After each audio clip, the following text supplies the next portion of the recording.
A very good morning to all. So कल की video में हमने भारत चीन के संबंध पढ़े थे, 19वीं शताब्दी से स्टार्ट किए थे।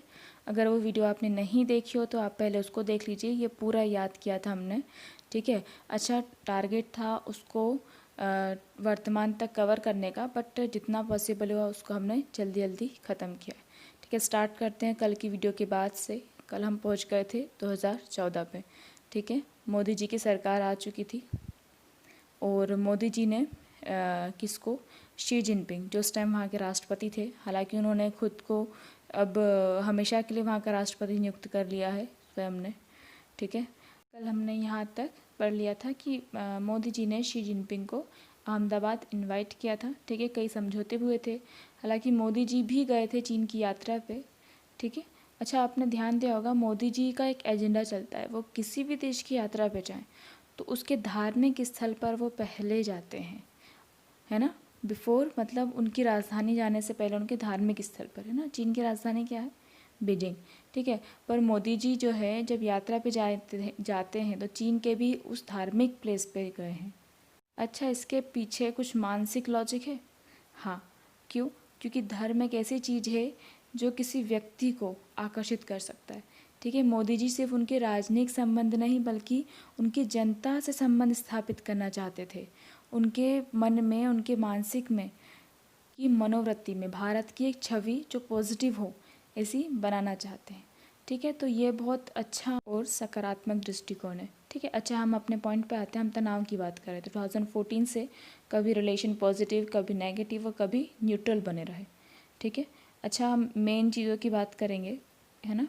इसमें हमारे बीच में व्यापार भी चलते रहे, हम लोगों ने काफ़ी जो है रक्षा के क्षेत्र में आदान प्रदान किया तकनीकी का। ठीक है, हमारे सैन्य अभ्यास भी हुए। ठीक है, ये सब चलता रहा। बाकी कुछ यहाँ हम कुछ ही मुद्दों का डिस्कशन करेंगे, ठीक है, जो विवाद का मुख्य कारण रहे हैं। ठीक है, तो स्टार्ट करते हैं भाई 2017 में। 2017 में एक महत्वपूर्ण घटना हुई थी, डोकलाम विवाद, है ना। तो सबसे पहले डोकलाम है कहाँ पे, देखिए तो ये मैप है ना, भारत है अपना, यहाँ पे आएगा भूटान और यहाँ पे ऊपर साइड आ जाएगा चीन। ठीक है, तो देखिए ये तीन देश कौन से, भारत, भूटान और चीन, इन तीनों का एक जगह पे मिलान हो रहा है और ये मिलान जो है सिक्किम के पास, यही है डोकलाम। ठीक है, इसी से हमारे उत्तर पूर्वी राज्य जुड़े हुए हैं। ठीक, तो स्टार्ट करते हैं डोकलाम विवाद 2017। ठीक है, तो ये अभी जैसा कि बताया भारत, भूटान और चीन के मिलने का एक पॉइंट है ये, कि वो मुर्गी की गर्दन जैसा दिखता है, इसलिए इसको मुर्गी की गर्दन की संज्ञा भी दी जाती है। ठीक है, ये ऑब्जेक्टिव टाइप में आते हैं ऐसे क्वेश्चंस। ठीक है, अब चीन बोलता है भाई मेरे को वहाँ पे सड़क बनाना है ना। अब फिर भारत बोलता है कि यार पहली बात तो वो एरिया तुम्हारा है ही नहीं, है ना, और वैसे ही वहाँ पे बहुत समस्या है। हमारी समस्या की बात करें, वो उस एरिया की समस्या की बात कर रहे हैं, है ना। सबसे पहले तो ये उत्तर पूर्वी, वो वैसी एक तो हमसे अलग होने की बात करते रहते हैं। ठीक है, अलगाववादी प्रवृत्ति के। दूसरा वहाँ पे शरणार्थी है, तीसरी वहाँ पे नागरिक की प्रॉब्लम है। ठीक है, और इसके साथ वहाँ पे कई नक्सलवादी भी सक्रिय हैं। ठीक है, जैसे आसू हो गया, मिज़ो हो गया, नागा हो गया। ठीक है, ये सब चीज़ें। ठीक है, तो जो देश की सामरिक हित की बात करें तो वो उससे कहीं ना कहीं जुड़ा हुआ है, ऑब्वियस वो देश का हमारे हिस्सा है ना। सबसे बड़ी बात तो ये है कि वो हमारे देश को जोड़ने वाला एकमात्र मार्ग है ना। जो डोकलाम है वो मुर्गी गर्दन एकमात्र मार्ग है जो पूरे भारत देश को उत्तर पूर्वी भारत से जोड़ती है। क्यों भाई एकमात्र, क्यों? क्योंकि पूरा एरिया पहाड़ी एरिया है। ठीक है, और वहाँ पे जो डेवलपमेंट है वो इतना नहीं हो पाता है। क्यों नहीं हो पाता है? क्योंकि वहाँ पे भूमि जो है वो डेवलपमेंट के लायक नहीं है। ठीक है, वहाँ पे खेती वगैरह भी अलग विधि से करना पड़ती है ना। अच्छा, अब क्या हुआ, काम का एरिया क्लियर हो गया। ठीक है, अब देखो चीन क्या बोलता है। चीन अपन जानते हैं कि चीन एक साम्राज्यवादी नीति से चलता है। शुरू से उसने साम्राज्यवादी नीति को ही अपनाया है। जितने भी आक्रमण किए तो एरिया को उसने लिया है। ठीक है, और वो क्या कर रहा है, साम्राज्यवादी नीति को ही अपना रहा है, यहाँ के नागरिकों को आकर्षित कर रहा है। ठीक है, उनको उनके माइंड को सेट करना चाहता था वो, कि भाई जो भारत है उसके बारे में पॉजिटिव ना रखते हुए वो चीन के बारे में पॉजिटिव रखें। क्यों? कि डेवलपमेंट जो है भाई तुम्हारा चीन करवा रहा है, तुम्हारे यहाँ सड़क बना रहा है, कल फैक्ट्री खोलेगा, ऐसा करेगा वैसा करेगा, और धीरे धीरे करके वो एरिया को खुद में मिला लेगा। ठीक है, जैसा कि अरुणाचल प्रदेश वो खुद के मैप में दिखाता है, आप गूगल सर्च करके देख लीजिए। ठीक है, तो ये एक विवाद का कारण बन गया। ठीक है, अब ये विवाद जो है वो 73 दिनों तक चला। ठीक है, बहुत विवाद चला, अब सड़क बनाना है नहीं बनाना है। ठीक है, एक तो उस टाइम चीन और पाकिस्तान की भी अच्छी खासी दोस्ती चल रही थी, दोनों भाई भाई थे, है ना। ने जब बोला कि सामरिक महत्व का है ये भाई, तो चीन ने बोला कि भाई तुम तो अतिक्रमण कर रहे हो। ठीक है, हम तो वहाँ पे विकास की बात कर रहे हैं और तुम अतिक्रमण चला रहे हो कि ऐसा नहीं कर सकते वैसा नहीं कर सकते, तो ये गलत है। ठीक है, इसके साथ ही चीन ने भड़काऊ एक वक्तव्य कहा कि तुमको 1962 तो याद ही होगा। तब इतना बोला था यार, किसी को भी गुस्से ही आएगी ना। जब तक विकास की बात हुई तब तक ठीक था। अब 1962 उसने ऐसा बोला तो भारत ने इसके रिप्लाई में बोला था कि भाई उसी से सीखा है, तुमने जो धोखाधड़ी करी ना उसी से हम सीखे हैं। कितनी बार धोखा दिया है। ठीक है, और हम भी कोई 1962 वाले भारत नहीं रहे हैं। हम में बहुत विकास हो चुका है, हम बहुत तरक्की कर चुके हैं और हम सक्षम है।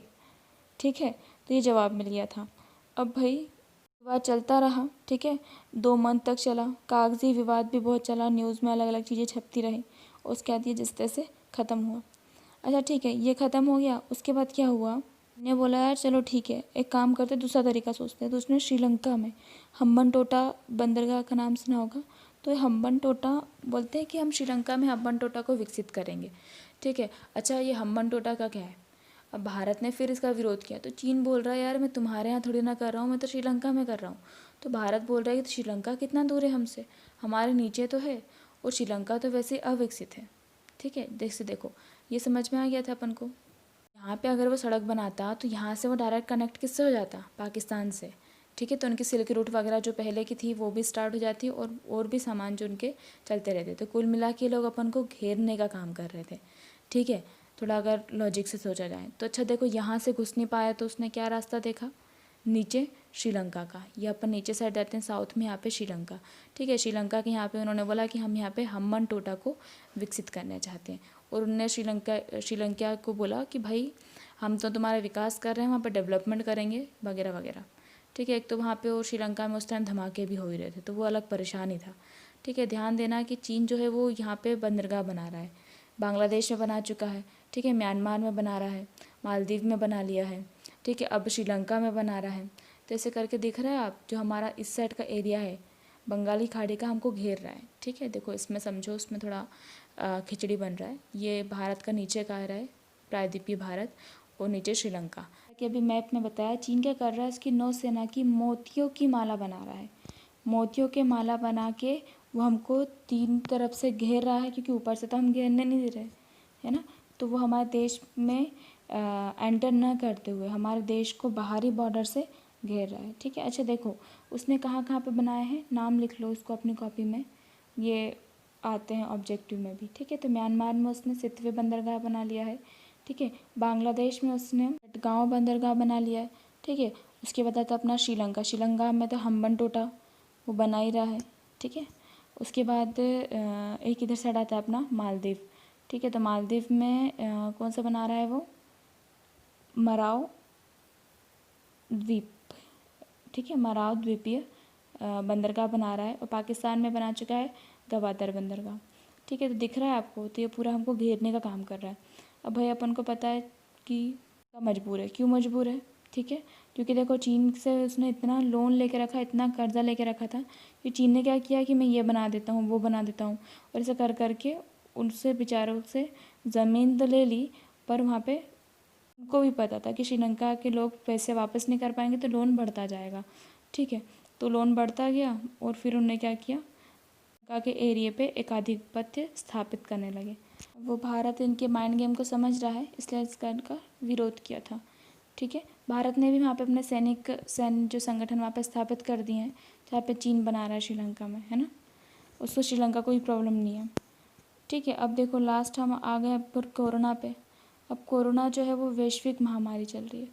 ठीक है, कोरोना ने पूरे देश को मास्क पहना दिया है, पूरे विश्व को ही मास्क पहना दिया है।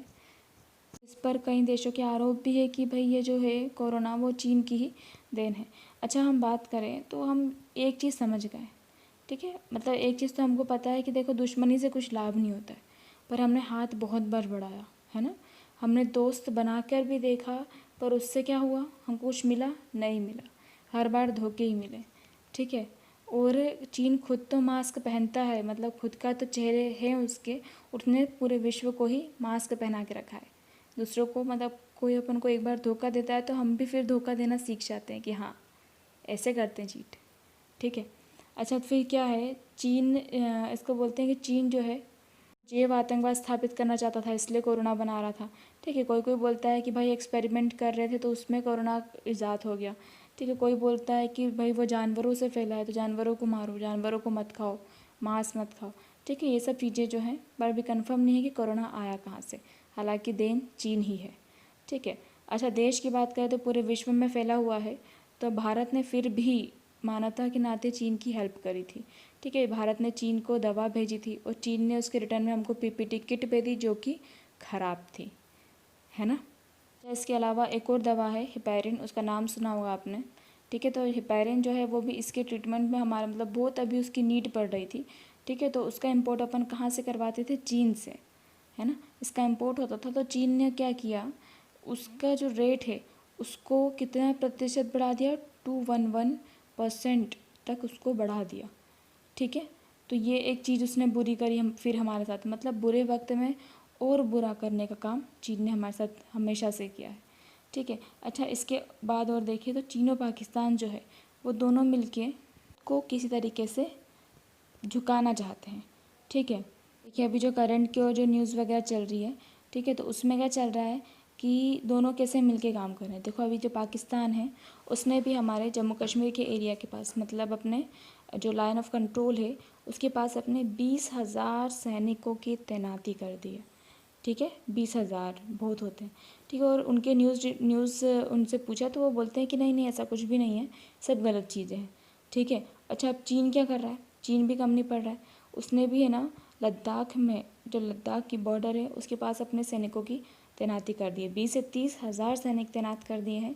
मतलब ये लोग कहीं ना कहीं रूप से हम लोग को घेरने का काम कर रहे हैं दोनों तरीके से, ठीक है। और जो मैकमोहन रेखा है उस पर से विवाद छेड़ रहा है चीन कि भाई जो मैकमोहन रेखा का जो एरिया है हमेशा से वो एरिया के लिए ही लड़ता आ रहा है, ठीक है।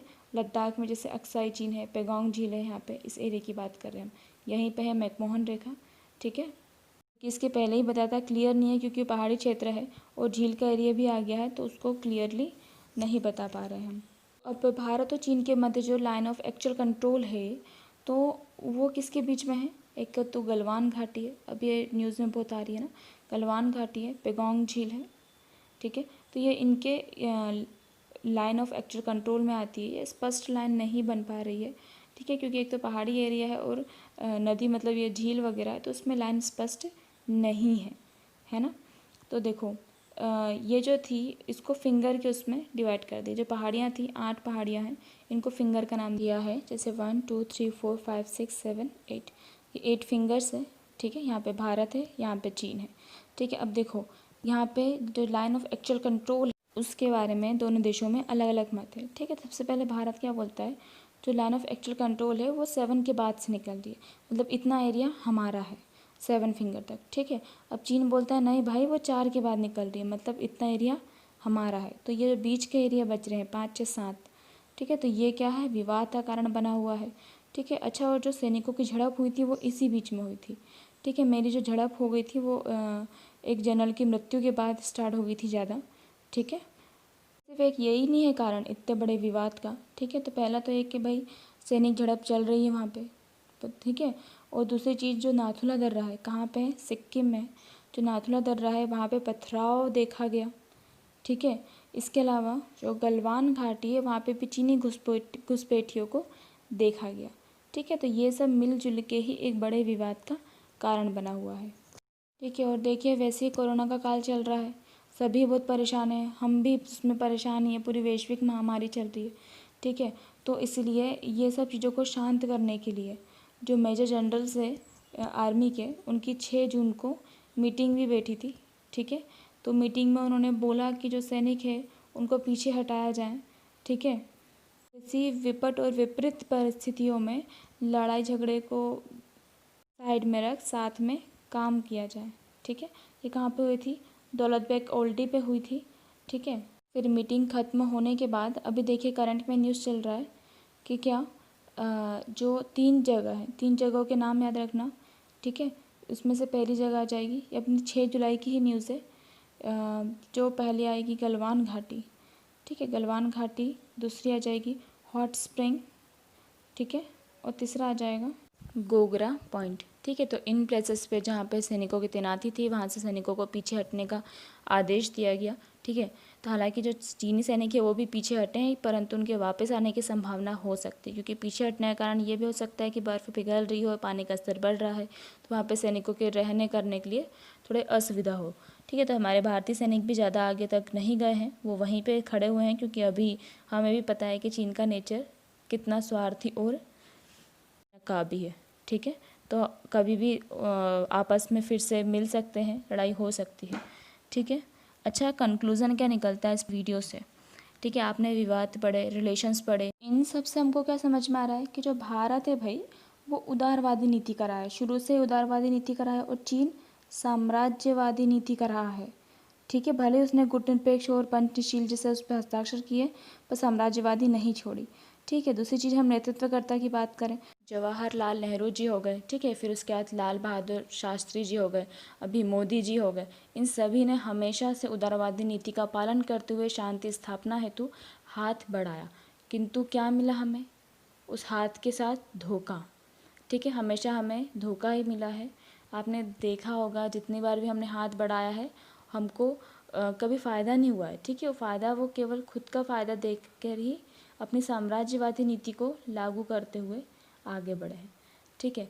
अच्छा देखो, 2 चीज़ होती है, ठीक है, जो व्यक्ति को ऊपर उठने से रोक सकती है, ठीक। 2 चीज़ कौन सी? पहली चीज़ तो ये कि आप उस व्यक्ति की टांग खींच दो, उसको खड़े ही मत होने दो ना, उसकी टांग खींच लो, ठीक है, जो कि बल के बेस पे हो सकता है, ठीक है।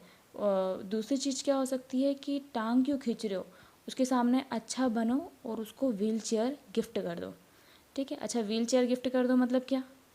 उसको टेक्नोलॉजी दे दो, बनाने क्यों दे रहे हो, खुद दे दो, डंपिंग करो, ठीक है। उनके उद्योग क्यों बढ़ने दे रहे हो, हमारे यहाँ के उद्योग, उनके यहाँ बाज़ार लगाओ, ठीक है। तो हमने क्या करा, व्हील चेयर पे बैठना सीखा है। अभी हम व्हील चेयर पे बैठे हुए थे, वहाँ की टेक्नोलॉजी यूज़ कर रहे थे, वहाँ के डंपिंग सामानों को यूज़ कर रहे थे। हम आत्मनिर्भर थे ही नहीं, हम निर्भर थे चीन पे। हमारे यहाँ पे बहुत सारा व्यापार जो है वो चीन से इम्पोर्ट किया जाता है, ठीक है। तो अभी हम क्या कर रहे हैं, बॉयकॉट चाइना का जो चला रहे हैं मुहिम, तो उसमें क्या हो रहा है, चीन जो है उसकी व्हील चेयर को हमने तोड़ दिया है।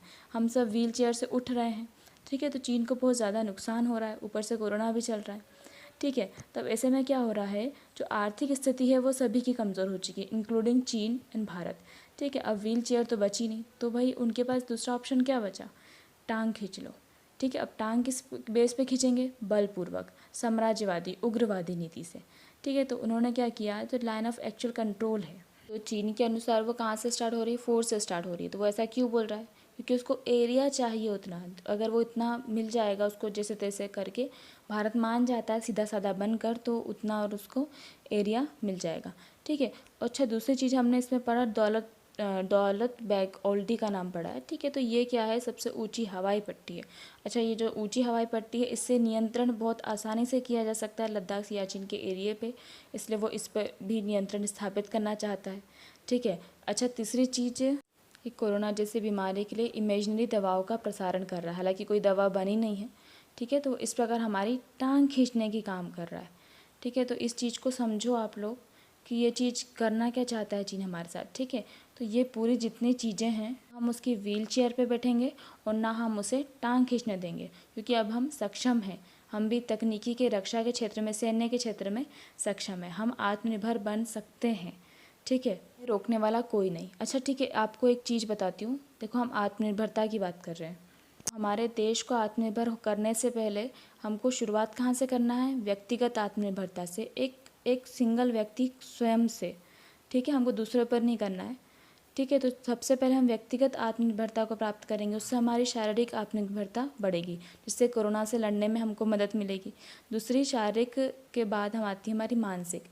तो जब हम मानसिक आत्मनिर्भरता प्राप्त करेंगे तो उससे हमें किसी की तकनीकी पर आश्रित होने की आवश्यकता नहीं है। तकनीकी किसी भी क्षेत्र में हो सकती है, चिकित्सीय क्षेत्र में हो सकती है, औद्योगिक क्षेत्र में हो सकती है, ठीक है। दूसरी, फिर इसके बाद जब होती है, जब शारीरिक और मानसिक दोनों का मेल हो जाता है, तो दोनों के मेल से क्या होगा, हमारी सामरिक आत्मनिर्भरता में वृद्धि होगी, हमारी सामरिक आत्मनिर्भरता बढ़ेगी। जब एक बार हम सामरिक रूप से आत्मनिर्भर हो गए तो हमारे बहुत सारे रास्ते खुल जाएंगे, ठीक है। हमारे सामाजिक रास्ते, हमारे आर्थिक रास्ते, राजनीतिक रास्ते और वैश्विक रास्ते, ठीक है। तब हमें ना किसी व्हीलचेयर की ज़रूरत पड़ेगी और ना ये किसी रूप से किसी दूसरे पर आश्रित होने की। देखिए, सबसे बड़ी तो हमारी जनसंख्या, तो जनसंख्या हमारे पास, युवा शक्ति हमारी है, प्रोडक्ट्स हमारे होंगे, उद्योग हमारे होंगे, बाज़ार हमारा होगा, सुरक्षा हमारी होगी और विकास हमारा होगा। हमको डिपेंड रहने की ज़रूरत है ही नहीं किसी पर। और एक बार पूर्णतः आत्मनिर्भर होने के बाद जब देश खड़ा होता है तो वो नेतृत्व करता है, वैश्विक नेतृत्व करता है। आत्मनिर्भर बनो, देश को खड़ा करो। होप आपको ये वीडियो पसंद आई हो, अच्छी लगी हो तो कमेंट ज़रूर करें।